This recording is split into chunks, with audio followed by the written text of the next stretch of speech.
Hello and welcome to episode 16 of the Timing Podcast. This week it's just myself, Ewan and Craig. How you doing?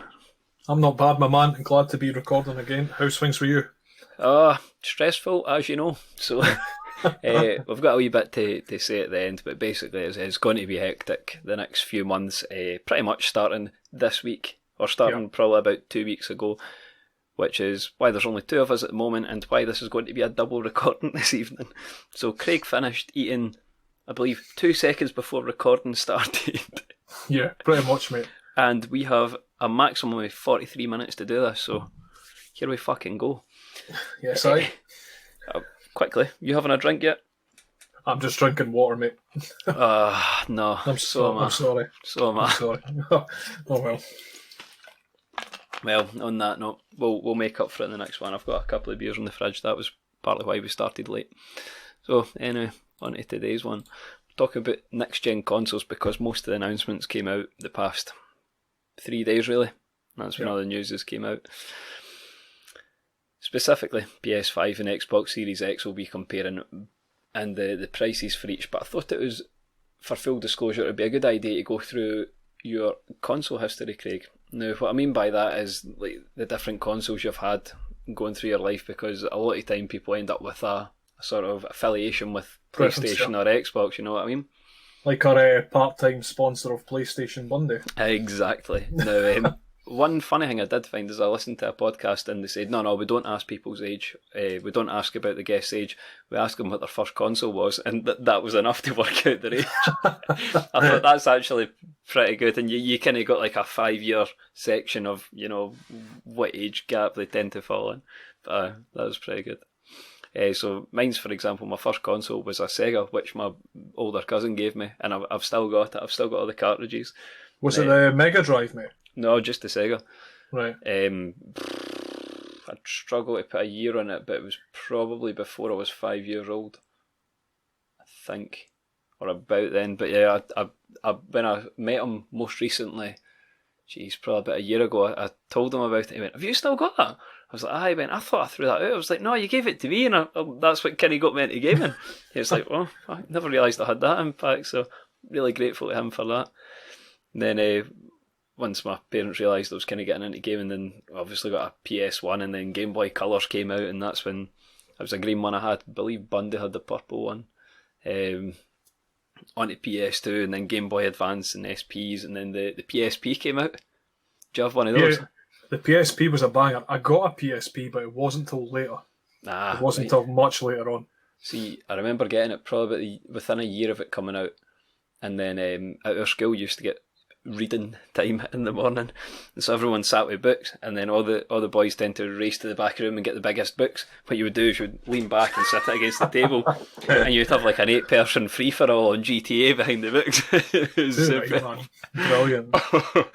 Always somebody'd leave the volume on and ruin it for everybody. And in fact, most recently, remember when Alex first moved to America? Yeah. He was talking to me, he said, "I'm actually trying to get a hold of some UMDs." I was like, UMDs? I was thinking, is that a sleep drug, or is that a...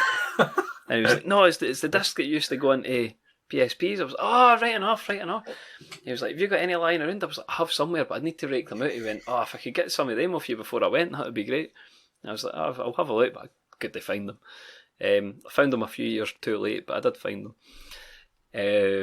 Around, I think it was about 2007ish, and me and Bundy have mentioned this before. Me, Bundy, and one of our friends went to an internet cafe in the. This is the one in Falkirk, isn't it? We can say the town. It was in Falkirk at the time. I wish I could remember what it was called, but it's still there. It's still there. I know exactly where it is. I know where it is because it's next to the music shop, but I can't remember the name. But anyway, first time we went there, and it's when Xbox 360 and PS3 came out, and little did we know, you go in the back and there's, you know, computers all the way around, and there was one couch and an Xbox 360 linked up to it. And when we went in, and they said, sorry, we're really busy, we're booked out, and we really wanted to show you the new Xbox 360. And no, you can go play that, it's all the computers that are booked. This was like prime, I think it was Counter-Strike and Warcraft sweating kind of period. So I'd imagine that's what most of the computers were on. And we turned the corner and it was just this one couch. So 3 of us plonked ourselves on the couch and just played Halo 3 for about 2 hours. and it was superb. And mate. for then, that was us, unfortunately, hooked by Microsoft into the Xbox franchise. So if we jump forward probably about the next 4 years after we crushed all our time into Oblivion, Halo 3, COD 4, Dragon Age, all these kind of games, that brings us to the Xbox One. Now by this point we're all working, so a lot of us bought the Xbox One and PS4, as you do when you start working. What would I do when I was older if I had this much money? It's just that, it was going to happen, and that let us play exclusives, get more into the different consoles and that.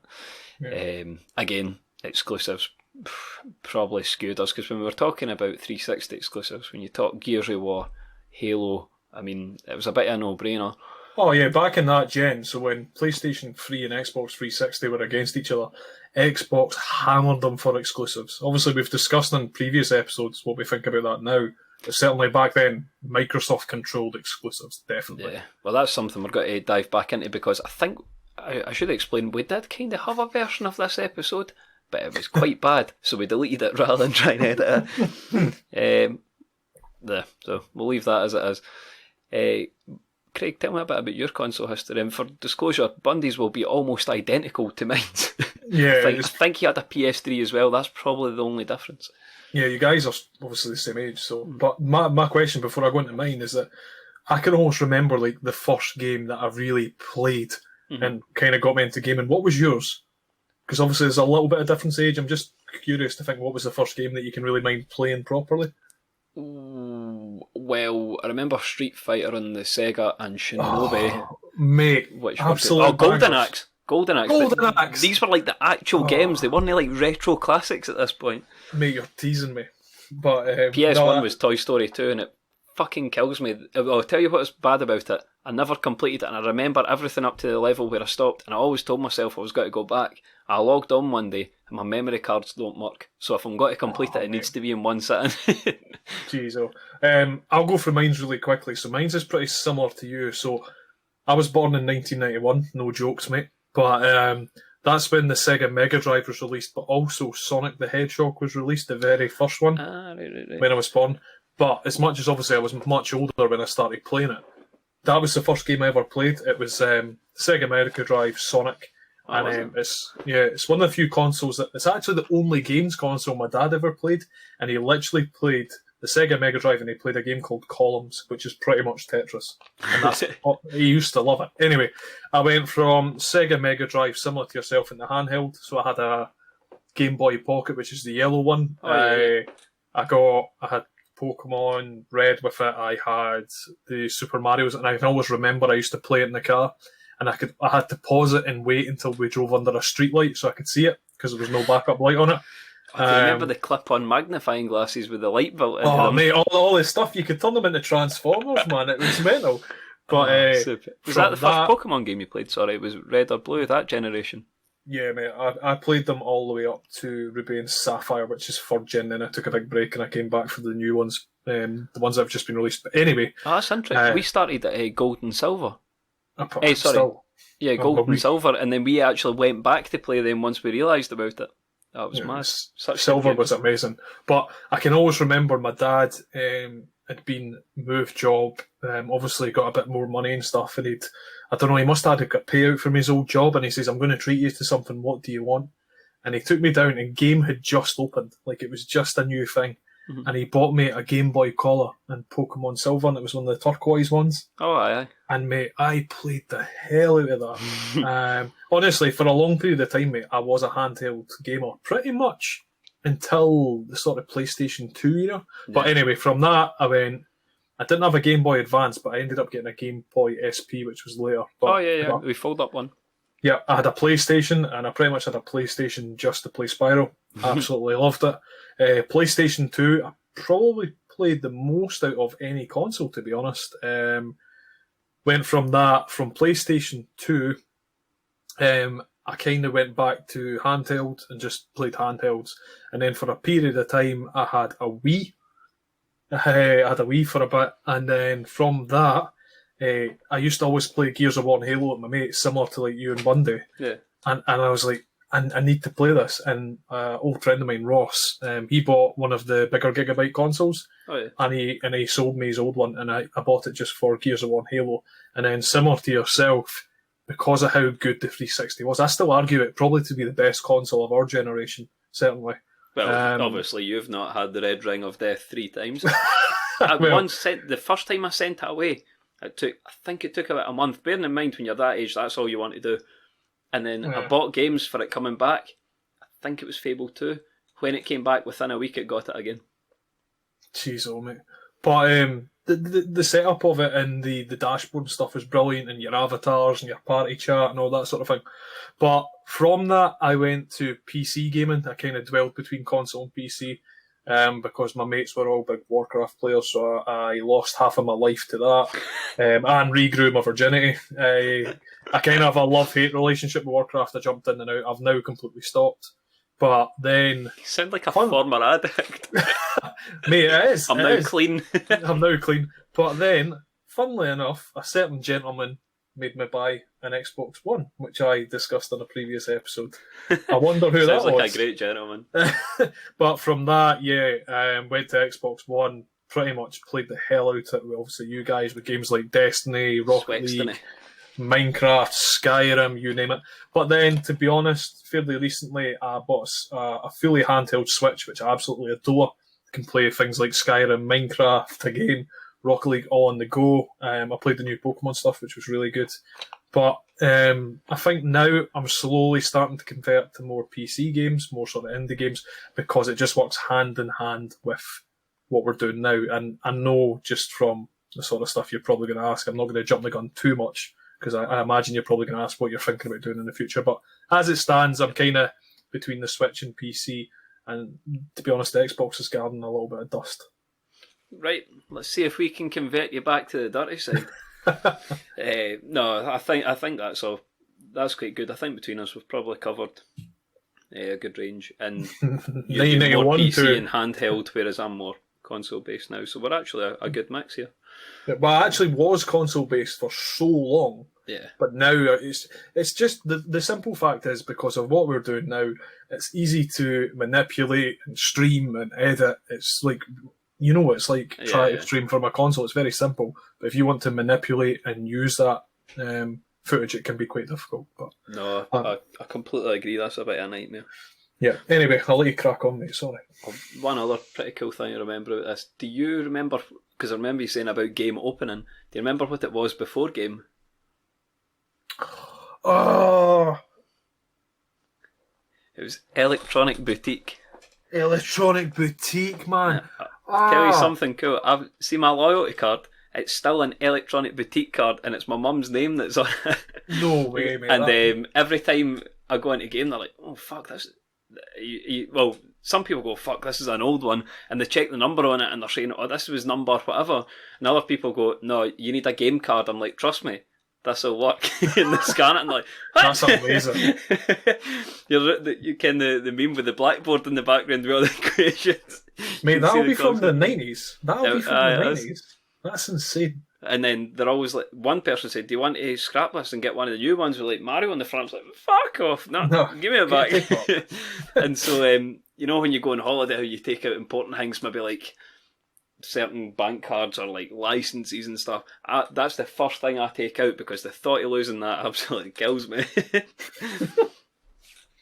Pretty tragic. I've still got that, but hey ho, I like it. No, I think that's cool, mate. I think that's really cool. You're one of about 10 people in the world that thinks it's cool. Me being one of the 10 is. Probably a good point to highlight streamer feature this week. I mean, we don't have one, obviously. What we're doing is we've started the competition again. We're looking for a few more people to get involved, so feel free to jump onto Twitter. There's a pinned tweet at Time and Podcast 1. Well, I remember as well, sponsor Craig. Yeah, so we were meant to do this in the intro. I know, I didn't want to interrupt you. You had such a good flow. Just a big shout out to our sponsors. The first one being Crusoe Rum, Scottish rum based within Fife. Ian Brown, who's the head distiller, has been doing some really great stuff and getting a really good recognition for it as well. He was on the news today, actually, mate, which is really cool. Aye, absolutely brilliant for him. It's just a fantastic liquid that's very versatile in how you drink it. And see if you have someone who likes that sort of grungy Sons of Anarchy vibe and enjoys rum, which a lot of people are starting to look towards now. It's a really good gift idea as well. So check them out at London Distilling. Their links will be in the description of this. We are working on a discount code as well. We'll update you once we've got that live. Yeah, I mean, rum's becoming more, I want to say in fashion or trendy, but it's becoming more popular. I think that's the term. It's grown as a category, mate. Yeah, definitely.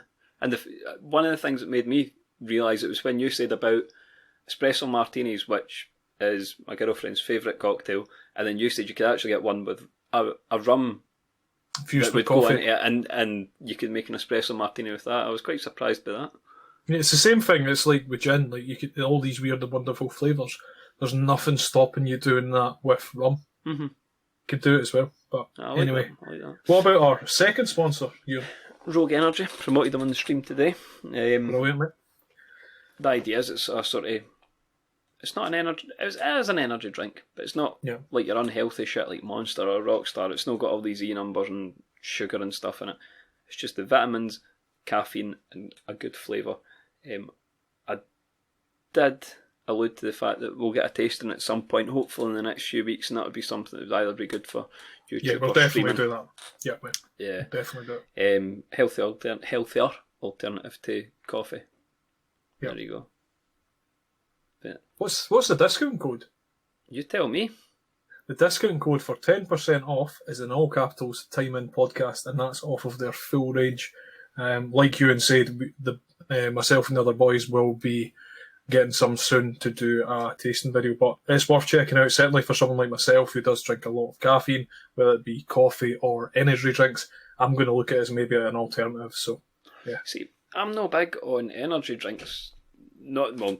Haven't really been for a while, but see, coffee, if I have a coffee maybe 10 o'clock, I'm good to about 1 o'clock and then it kind of wears off. But I found with these types of energy drinks, because for disclosure, we've tried G Fuel, Sneak, Rogue, so it has got to be a fair comparison.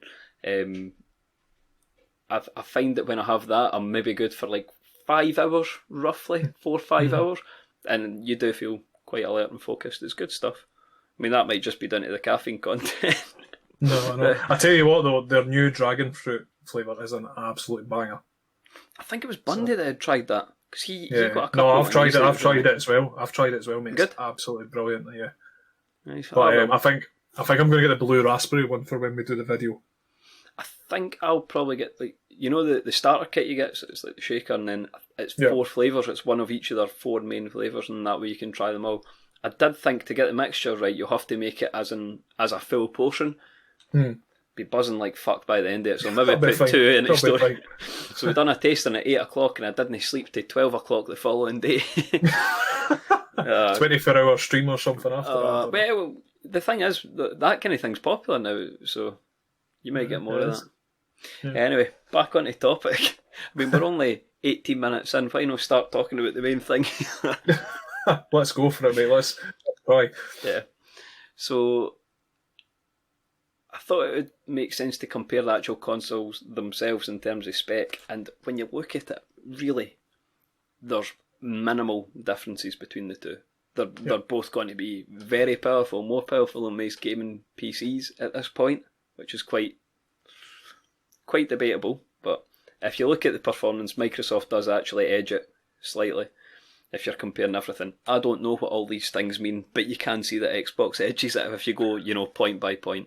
That's surprising because PlayStation's always been, so the current gen that we're on, the PlayStation 4 is more powerful than the Xbox One. I think if you go to the Pro and the Xbox One X, does it no flip the other way? I'm not sure. I always thought PlayStation. The base console PlayStation I thought was more powerful. But on another note, I think PlayStation 4 announced their specs first, and so if I was Microsoft, I'd be thinking, okay, they're going for 110, 120 minimum from us. Just you trying. Obviously, it's not going to be as agile as that, but that would be my prediction. The price for the Xbox Series X at the minute in dollars is £499, so it's £449. It's not PS5 that bad. price is predicted to match it, but they don't know yet. So what would really put the nail in the coffin is if it was less powerful and more expensive. Is this a silly question? Is the Xbox and PlayStation currently the same price? Because I don't even know. I couldn't tell you them now, but I think they're about the same price. They must be. I think the various versions might vary. But Yeah. you know, you get the Xbox One S, the Xbox One X, whatever. Yeah. So that's pretty interesting in itself, and that the price point is going to be £450 now. They did announce the Xbox Series S, so that's going to be the next generation, but slightly cheaper. I think that's going to be around the 250 mark, I believe. But we'll circle back to payment because there is an interesting aspect with Xbox when it comes to. So release dates: Xbox Series X, is scheduled for release on November the 10th. Is it that close? Yep, when I have a week off. Holy shit! Exactly. I mean, November, you're doing your Christmas shopping. Who's got a spare £450? Don't you worry, we've got a solution for you. And it's actually similar to what I told you for your Xbox One, Craig, but we'll get into PS5 holiday 2020. So you could say that's October to December. Time, yeah. You know, it's going to be. Chances are it'll be within a couple of weeks. See, just for obviously going into a bit more, you've made a very, very valid point, but it's that these are getting called as almost the same specs, if not better, than gaming PCs. Mm-hmm. The factor is with PC setups, you can always constantly upgrade, which is a pain in the arse, but it means you're always keeping up. But a proper gaming PC sets you back a grand for your full setup. If you're telling me what, 450 quid, 440 quid, sorry, whatever it was, if you're telling me that you spend that and you're going to get the same performance, and it's a case of plugging it into a TV and going for it. Yeah. Do you know what I mean? That's. I think that's why you still find console gaming doing so well, because it's accessible, it's easy to set up, and it's still a lot cheaper. Yeah, I mean, it's that thing. How much do you want to stream to? You know, if you are a mouse and keyboard player, you go for PC, and if you're going to be using it for work, you know, complex editing for videos and audio, I would still say a PC should be in the equation, but for what we do, you know, a simple laptop at the side when you're playing Xbox or PlayStation seems to do the job. Yeah, mate. So, I don't know if you want to go into the details of the specs so far. You have them here. There's a lot you could go for it. I'll get lost, though. I'll get absolutely lost. Any big standout ones? What's the memory like, mate? What is a teraflop? That is a good question. That's after a few drinks in a night going home and disappointing someone. Oh, if you look at PS5, we'll run off a custom built version of 3rd generation AMD Ryzen chipset. So Ryzen 3 then, packing 8 cores, which is fairly meaty. CPU at 3.5 GHz. That's a lot. 10.28 teraflops, running at 2.23 GHz. Well, it says here, those parts are paired with 16GB of GDDR6 with a bandwidth of 448 gigabits a second, which is pretty meaty when you look at it. I don't talk Dalek. Do you know, I got some of it. You can tell it's going to be an upgrade. It's how that actually works. For a relative comparison, so Xbox uses pretty much exactly the same, except 12 teraflops.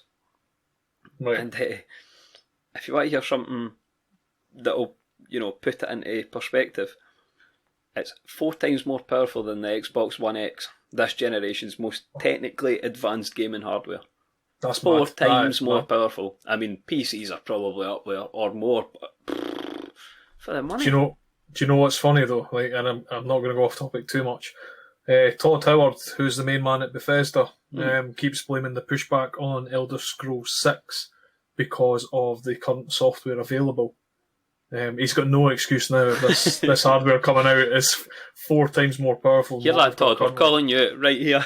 Get it fucking done, Todd, before I die. Anyway. We might see 1 or 2 more. Who knows? Anyway, so the next section I wanted to talk about was the payments, because there's an interesting sort of scheme here. Right, okay. So, you know when you go to JD Sports and you buy trainers, and if they're quite dear ones, you can opt to pay them over, I think it's 3 months or something. Yeah. same company that's doing that is running a deal so that you can pay for your console over 2 years, but there's deals that include your Game Pass and console. So for example, the absolute bestie gear, Xbox Series X plus Game Pass for 2 years would work out at £28 per month. It's like different tiers of subscription. It's like a gold, silver, bronze tier thing is the way they've done it. Yeah, and so I mean you could do it £29 a month or £21 a month if you get the Series S, which is the less powerful version. So if you got the bestie gear one, the top of the range one, it works out you're paying £17 less than you would if you just paid it outright. So if you're going to use Game Pass, which for us is a huge selling point, we'll get to that when we talk to exclusives for the Xbox Series X. That's a good buy. I mean, I don't think that's bad at all. I don't think that's bad at all. A lot of people pay double that for their phone. Here's a comparison, and this might be slightly wrong, but it'll be close enough. Subscriptions like Warcraft, as an example, so PC games, that's like £8 a month. Do you know what I mean? And that's just for the game. That's not for your equipment and everything. And yeah, you'll get updates and stuff, which then you'll have to pay for like DLCs. But £28 for that all in is a very, very lucrative deal. I know, and when you're saying this is coming out in November, so for example, all three of us have very significant expenses going out in the next few months before we even think of Christmas shopping. We'll touch on that in the end, mate. If I tried to say, sorry, I need to bomb out about £450 for a console plus games because the day this comes out, the Destiny expansion comes out, and then the Friday, which is 3 days after, Call of Duty comes out. So busy streaming guys that week. But if I said, for example, I've signed up to something that's going to be £30 a month, that's quite reasonable for something that we use as much as this. It's your whole entertainment system if you want it to be. It's the same thing as buying a car. Like, they'll go, yeah, this car will be 12 grand, please. And you'll go, yeah, I don't have 12 grand in my pocket, but I can pay £150 a month. That's absolutely fine. Exactly. And then when you're looking at this, I mean, you can get this through Game or Smith's Toys in the UK. I think in the US it's going to be Best Buy, GameStop, Walmart, that sort of thing. So it's... I think this makes this very accessible. If PlayStation don't offer an alternative just to buying it outright, I think this could sway a few people. Yeah, definitely. Do you know how the free game aspect works? Because obviously you've got the Xbox Game Pass at the moment, and it's like certain games. Do you think it's probably going to be a similar format that they'll specify a specific game that you get built in with it, or do you think you'll have more choice on? Well, sort of. Did you watch the Xbox games reveal for the next generation games? I didn't, mate. The only one I know about is the only one that's important, and that's Halo Infinite. Halo, Fable. Everyone that was in the reveal, and I recommend you go watch it, is included in the Game Pass from the get-go. Destiny is included from the Game Pass in the get-go. It's a huge amount of massive games. I think games like FIFA, Call of Duty and stuff won't be included. That's to be expected. They're huge. They're making huge numbers on their own, but Microsoft seem to have approached a lot of game developers and said, jump in on this Game's Pass and we'll make it worthwhile. And it's Game Pass Ultimate, I believe. Yeah, Game Pass Ultimate, which will cover you for Xbox and PC. So if you use it for that, you've got it. With that in mind, let's talk about the games. So I think it's safe to say the biggest Xbox exclusive, which has been delayed, Halo. That's next year now, isn't it? Yeah. I mean, that could be 2 months, it could be 10 months. That's the thing. As the sort of flagship game, fairly disappointed that's been delayed. See, the fact is though, mate, if they release it when it's ready and it's a solid game from the get-go, I'm okay with it. It would have been shit if they'd done like a Destiny 1 vibe where they go, we've released it, but it's not ready, but we're going to fix it over the course of the next few years and give you the rest of the game. Yeah. And they're wanting that game to last the next 10 years, so they're going to have to get it right on the initial get-go. Couldn't agree more. I think developers are guilty of doing shipping half-developed games now. That being said, I always feel a bit of relief when developers push back deadlines and they say it's got to be late by 3 months. I hate it. For example, the Destiny expansion, I'm not happy at it, but it's reassuring that they actually want a finished product to ship. Coronavirus, come on. Who's seen this coming? That's gone to wreak havoc, but Nah, all the things that Corona's ruined, the worst is game titles getting released. Well, let's be honest. PS5 is going to have a lot of exclusives, and from the get-go, probably the more popular exclusives. Yeah, I think with exclusives, we touched on it earlier, is that Xbox have always been stronger in the past, but over the most recent years, and I know you slightly disagree, but it kind of shows that PlayStation have brought on some mad exclusives, and they're currently trending. I think the big thing is with Xbox exclusives, they've not done much recently, and recent titles haven't been as strong. For example, Gears of War. The last couple of games haven't been fantastic. They've been good, but they've not been great. And obviously, with the delay of Halo's what will win it for Xbox. If Halo Infinite's a banger, it's got that much power about it as a franchise. It will pull everyone to Xbox. Yeah. And Microsoft know that. So at the minute, other than Halo, you'd be swaying towards PlayStation 5 if you had to choose between the two? No, mate, I would choose Xbox. I am a massive... I know everybody goes on about me being the Elder Scrolls fanboy, but I love Halo.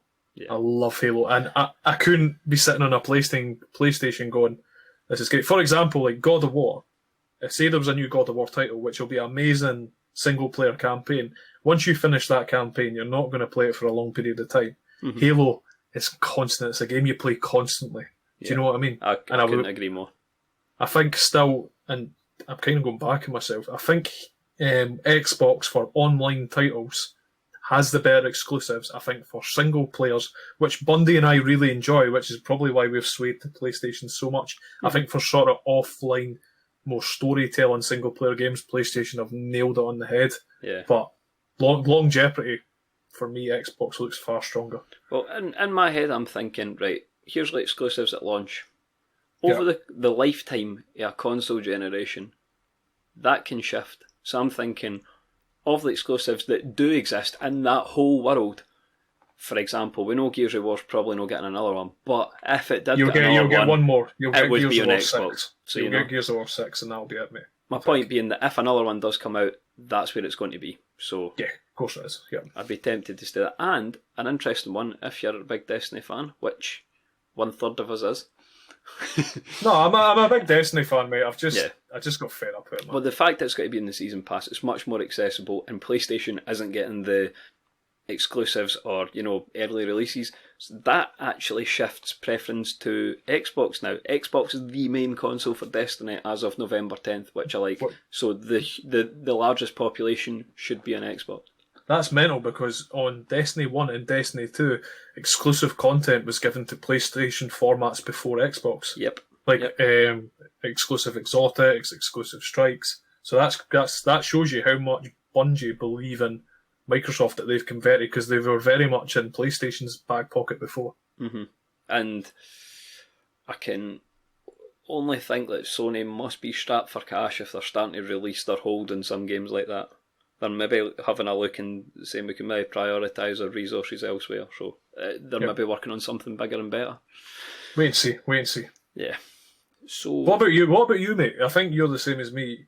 You're probably looking I'm at Xbox. more I'm Xbox. I couldn't sit on a PS5 and look at people playing Halo. But that being said, it would kill you. What I did think was how Xbox have came out with this sort of pay over so many months scheme. Yeah. PlayStation, if they don't come out with something, I think they're missing the trick here. This is what makes it accessible. But the slimmed down version of the Xbox with no disc tray and stuff, digital only. A guy we know, Chuck Speedbag, made a good point that that's cheaper, so it should be more accessible to people. But you can't buy a disc, which is typically cheaper than buying the digital version. So you're sort of tricking people with that initial purchase. But good point, Chuck. Big shout out to him. Go check him on Twitch if you can, Chuck Speedbag. So what I'm thinking is if PS5 do come out with a slimmed down version that's cheaper and they do come out with a monthly payment system, if there's even 2 games that you're desperate to play, could you justify maybe £200 on a console? $250? Aye.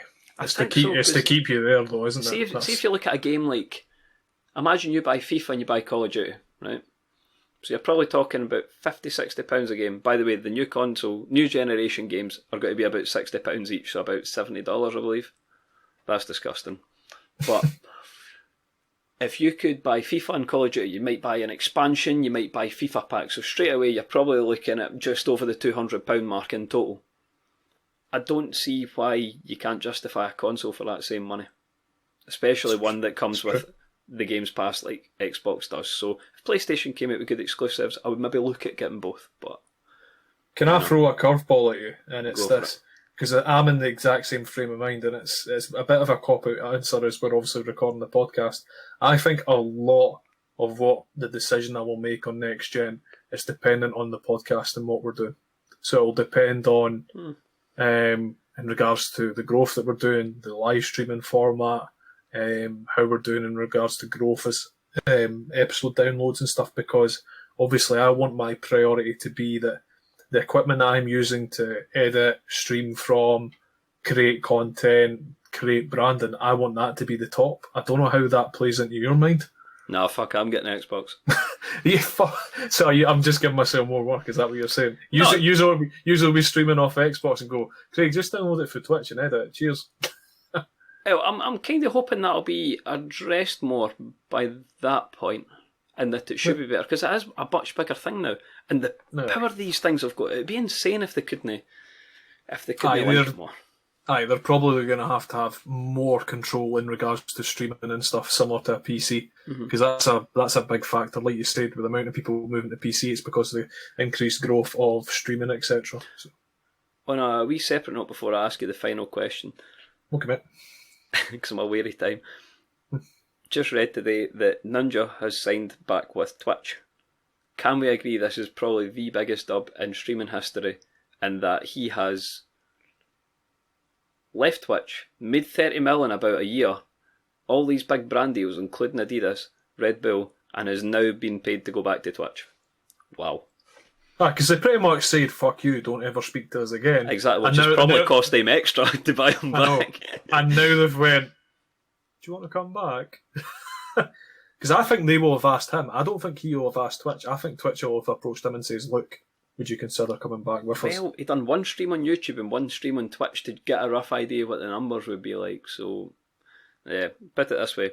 If they offered him 10, we won't say a currency or whatever, he's said, nah, because you're a cunt, double it. And he would be a fool if he didn't, but aye, regardless, I think that's pretty funny. That's mad. So we did speak that maybe Twitch is on its way down and YouTube is on its way up. This is a huge shift, if you ask me. Wait and see, mate. We'll wait and see. Yeah. Anyway, so Craig, if you had to buy one, I'm going to ask you a two-part question. If you had to buy one of the two, it would be Xbox, correct? Yeah. Yeah. If you had to choose between Xbox and PC, which would you choose? Next generation Xbox and PC. I don't know, man. Bearing in mind Halo will be on the Game Pass, so you could play that on both, so the game doesn't play into it as much. I don't know. I need to know more about it before. Like, if I can do the podcast, streaming, etc., to the level that I can do now through a PC laptop setup, I'll go with the console. If it's still difficult to be a content creator through consoles, I'll go with PC. I know that's a cop-out answer, mate, but I just don't know. Because hear me out here. You buy the new Xbox, you get Game Pass Ultimate. You have Halo on your Xbox next gen and on your PC. I didn't even think of that, mate.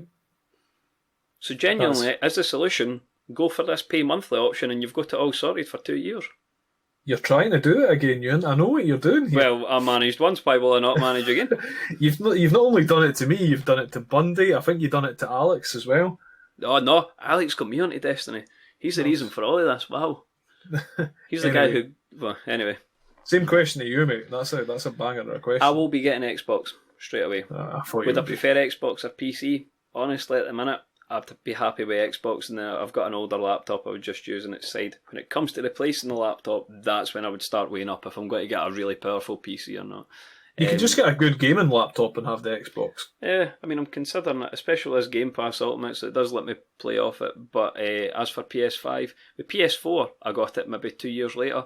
I don't see any reason why I won't do this. Once I build up maybe 5-6 exclusives that I want to play, that's when I would look at it. So hopefully that's been a helpful review for everyone. I wouldn't take your word for it because it's highly based on which games we like, and I would go research it yourself. But we're highly biased. Yeah.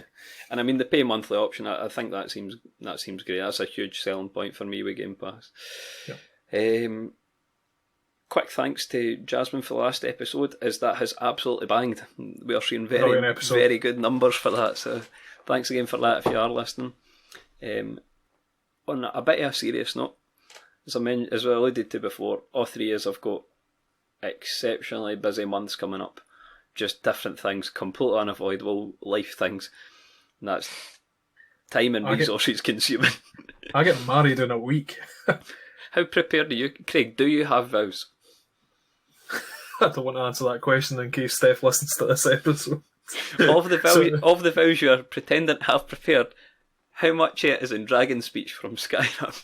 That is a potential, mate. No, I'm not there yet, so I've took time off work. But if you... Anyway. We'll leave it there because I can feel his head landing in his hands as we speak. So, but I'll get you busy. Our main goal is to keep an episode a week going and stream where possible. We'll try and get a schedule up. We're trying our hardest. There may be a subset of hosts for each show, as there are at the moment. But we will likely have weeks where we record 2 or 3 to cover us for the following weeks where we're going to be overly busy. But so if timelines are mucked up, or if some of them are a bit shorter or a bit longer, that's why. Yep. Yeah. The stress of life is real here. I know, mate. But we'll get there, mate, and the podcast will keep going, and we'll keep doing content to the highest possible quality, and we appreciate everybody who's supported us, and we are seeing continued growth, so thank you very much. And we are still planning a big one for episode 25, because that's a sort of milestone for us, and I'm almost sure it's going to be the one where we go make different drinks for each other and gather them, and it should be a good laugh, and we'll hopefully make, podcast, YouTube, potentially Twitch content from all of that, and it should be quite a good thing. So if we put a day into it and plenty of production time, we should be good to go. One other note, merch, Craig. Any on the horizon? Working on it. Let's just leave it at that now. Merch is quite complicated. We'll have merch. I think we'll probably work with a third party, so somewhere online, and it'll just be a part of when people want it, they can purchase it there and then. Yeah. But we're going to look at doing bulk buying and doing giveaways, but to be honest, we're just not at that stage financially. We're working on it. But we'll have something. I think in the next few weeks, obviously I'm kind of taking a bit of a step back over the next 2 weeks with life issues. But we'll have something for you probably by the end of this month. Sounds good. Yeah. Okay, we'll leave it at that, guys. Cheers for tuning in. All the socials will be in the description, as we now have a link tree. Look at us. It only took us 16 episodes to work out that was the smart thing to do in the first place, but here you go. No, thanks for that. That was a really good episode. Yeah, enjoyed that. Anyway, better get wrapped up as our next one starts in 1 minute. Cheers, guys. See you in the next one.